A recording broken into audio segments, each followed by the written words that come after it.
Extreme situations or changes in their life. Yes, moral choices, and also I think very seldom does any tragedy occur where only one person is to blame. Usually a lot of circumstances have combined, and it's very much an idea that, in my mind, that it's not just one person, but we all contribute to things that happen for better or worse, and we are responsible for our own contribution.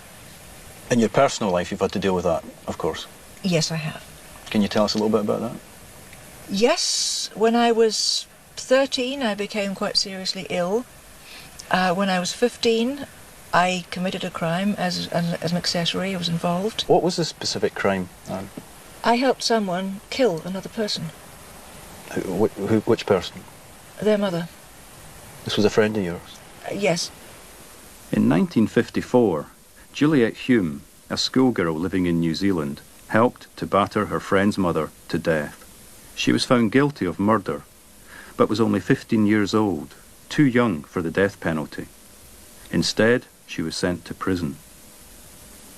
After serving their sentences, both girls left the country, changed their names, and disappeared.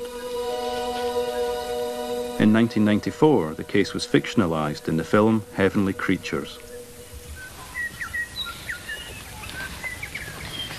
Yvonne, love, we should be going back. We don't want to miss the bus. Juliet, you button up your coat, you get a chill.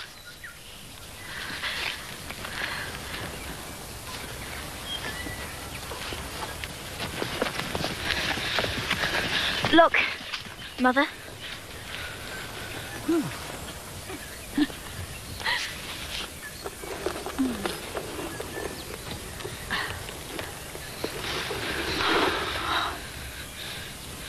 Was the mother awake, asleep? Was she... Oh, she was awake. You jumped on her or something? Yes. Yeah. And this all happened very quickly? It was within a space of... My parents were separating, my father had lost his job, we were about to leave the country, and I felt I had no time to find a better solution. She told me that if I left, she would take her own life, and I believed her.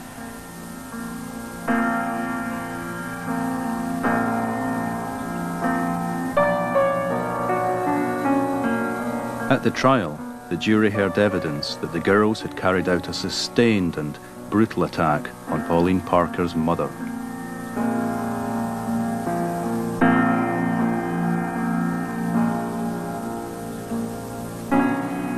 It must have been an extraordinary sensation at such a young age to be going through that process of judgment, I guess, by Yes. society. Going through the trial process and everything else.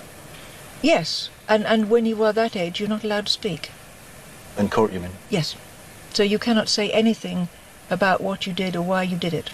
So you're not allowed to, for mitigating circumstances, you're not allowed to give your side of it? No, not at all. How did you feel when you actually were in prison? Did you get any perception at that time of how society was thinking about you? Yes, to some extent. Regarded as a complete monster. That must have been very upsetting also, It is. especially when you were going through that process of Yes, coming to terms with it. It's very difficult, but then I was in what is, I believe, regarded as the toughest prison in the Southern Hemisphere. And yes, it is a helpful process to feel that you are paying for what you have done. I also had a lot of people who were kind to me. How long did you actually spend in prison? 5.5 years. 5.5 years. Now, did that seem to you a long time? Did it seem too long, or...? It was at the time endless, because I had no idea how long it was going to be. No, I don't think it was too long.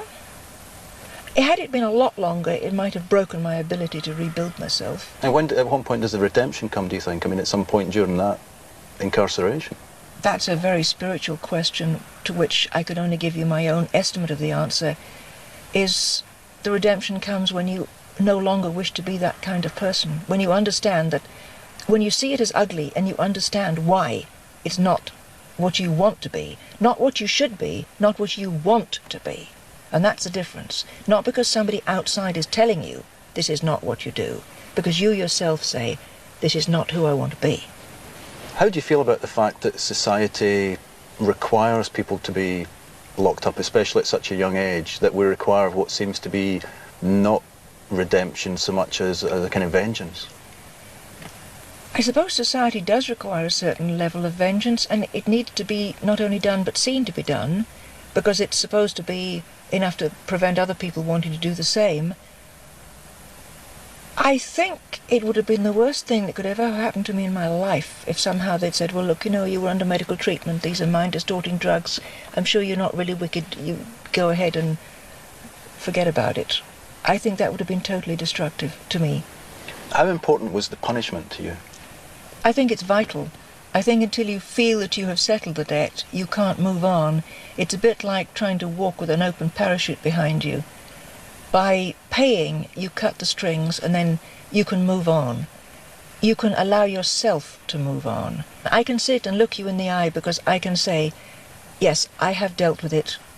I believe that I have paid. I believe that I have been forgiven where it matters. And it now, for me, no longer exists. I can move on and be the best person I'm capable of being. And I think that's true of everybody. As long as you don't say, well, somehow or another it wasn't really me, it was that person, and somehow or another it didn't matter and I don't need to pay. Do you find a certain irony in that you now make a living as a crime writer, having had your background? You know, I'd never thought about it until other people, because really I want to write a novel, and a crime is a good peg to hang it on. I suppose pulling a rabbit out of a hat at the end and being able to say to people, yes, you thought it was so-and-so and it wasn't. It's not that easy. You thought this person was bad, but actually what they did was for good reasons. You thought this person was good, but actually it wasn't. It's the sense of drama and being able to pull out something to say, there you are. It's not as easy as you thought, is it?